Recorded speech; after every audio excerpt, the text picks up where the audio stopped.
And the latest Nanos polling numbers show a close race between the Liberals and Conservatives.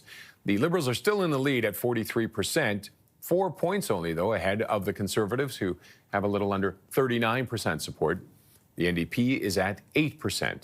On the preferred Prime Minister front, Mark Carney is holding a 13-point lead at 48.5%. Pierre Poilievre second, a little more than 35%. Jagmeet Singh distant third at 4.5%. And who better than to break those numbers down than Nik Nanos himself? He is the founder and chief data scientist at Nanos Research. Nick, how are you? Good morning, Roger. How you doing? I am good, and I think I'm ready for Election Day tomorrow, and it's gotten really interesting looking at those latest numbers. Yeah, it's interesting, Roger, when we look at the whole arc of the campaign, the Conservatives way back being ahead by 27 percentage points and the Liberals at 20. Fast forward to a tie, now the Liberals increased a big lead. They had at one point a 10 or 11-point lead. Now it's down to 4 percentage points nationally. So, in the closing days of the campaign, only a handful of percentage points between the Liberals and the Conservatives. Which makes for an interesting horse race tomorrow. I mean, this is just the popular vote. So can we break it down across the country at all, or where people are leaning in?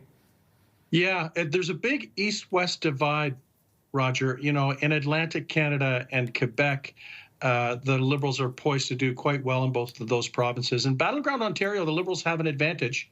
I think it's 48-42, so about a 6-point advantage in Ontario for the Liberals. But the Conservatives have been improving over the last couple of days.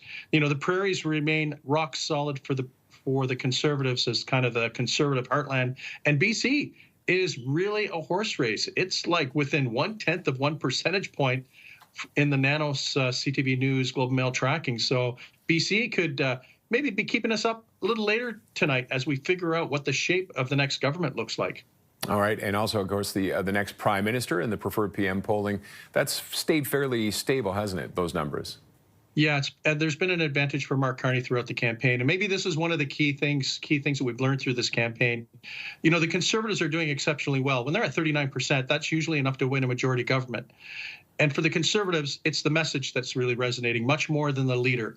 Pierre Poilievre has trailed Mark Carney throughout the campaign. And, the thing is the Conservative vote is really about change and not liking the Liberals and wanting to see a different government. But, for the Liberals, it's much more about Mark Carney than the Liberal Party. So Mark Carney hasn't messed up. He still has the advantage on the preferred Prime Minister tracking. And Pierre Poilievre's support still highly motivated, but not as, enthusiastic about him, more enthusiastic about his message than they are about him. And of course, tomorrow will be the poll that matters. Nick, thank you as always, sir. See ya. Nik Nanos is the founder and chief data scientist at Nanos Research.